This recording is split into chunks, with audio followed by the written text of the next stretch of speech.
कोल्हापूरहून आम्ही निघालो तो तडक मोरलाच आलो. मोरला आमच्या गाड्या ठेचाळत हेंदकळत पोचल्या. तो मध्यरात्र उलटून गेली होती.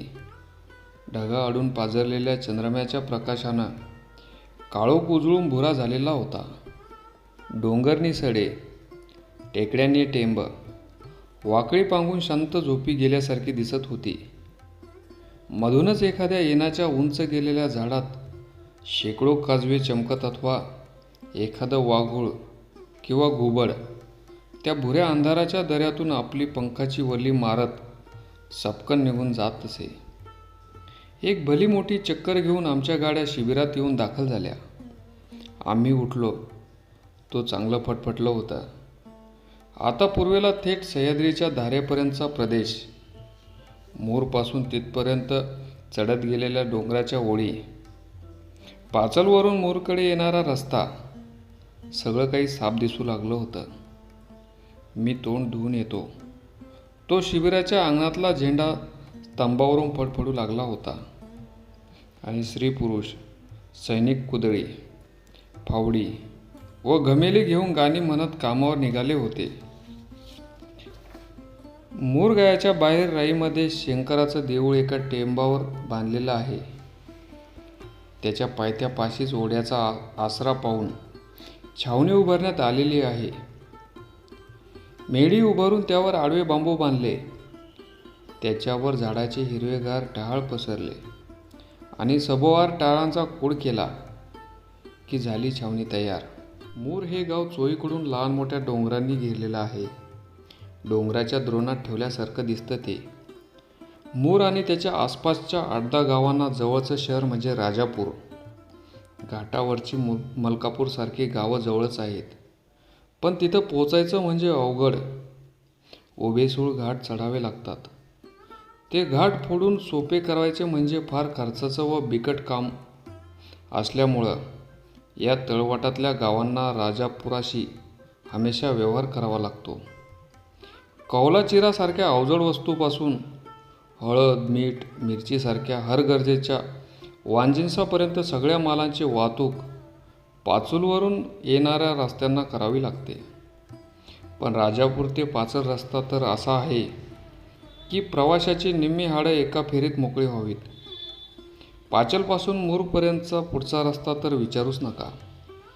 मोर गावाच्या वर थोड्या अंतरावर जी खिंड आहे तिच्यातून बैलगाड्या सुखरूप आणणाऱ्या गाडीवानाची तारीफ करावी की बैलाची ते समजतच नाही.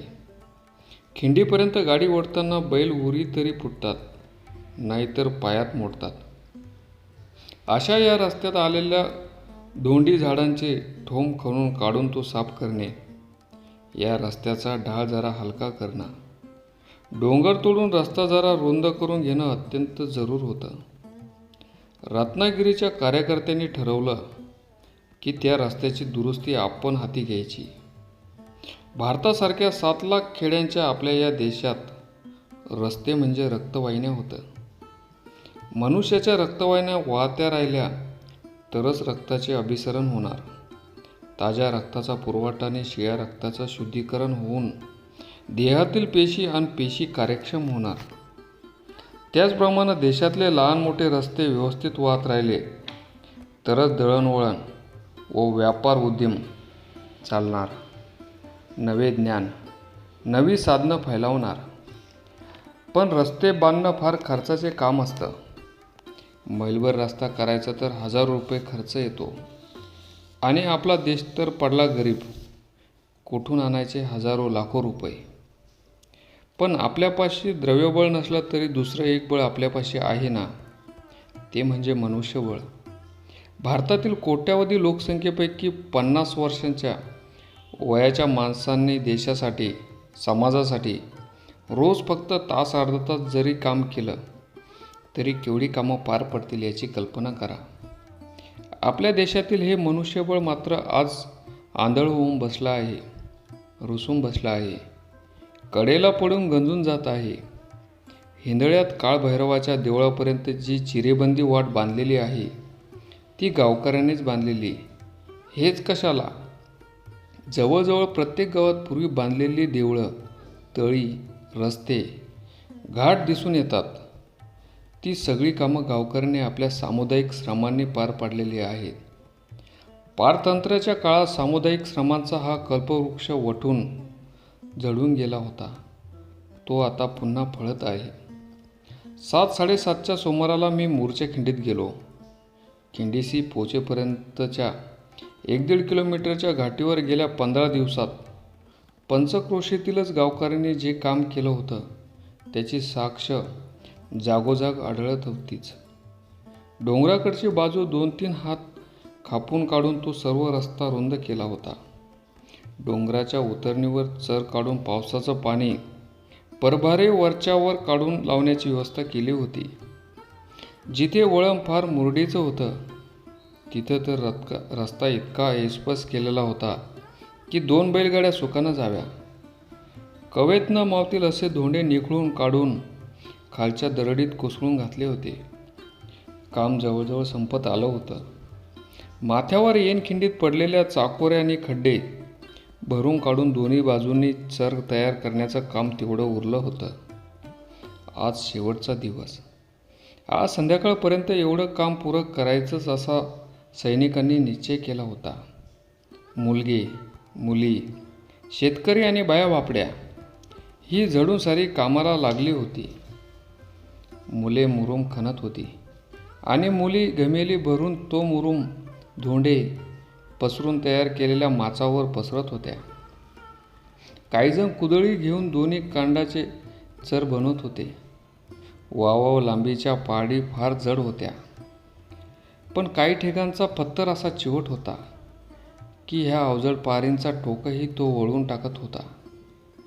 पण दगड एकदम घाव घेत नसला म्हणून काय झालं, खन खन खन असे घाव चालूच होते. दगड दाद देत नव्हता.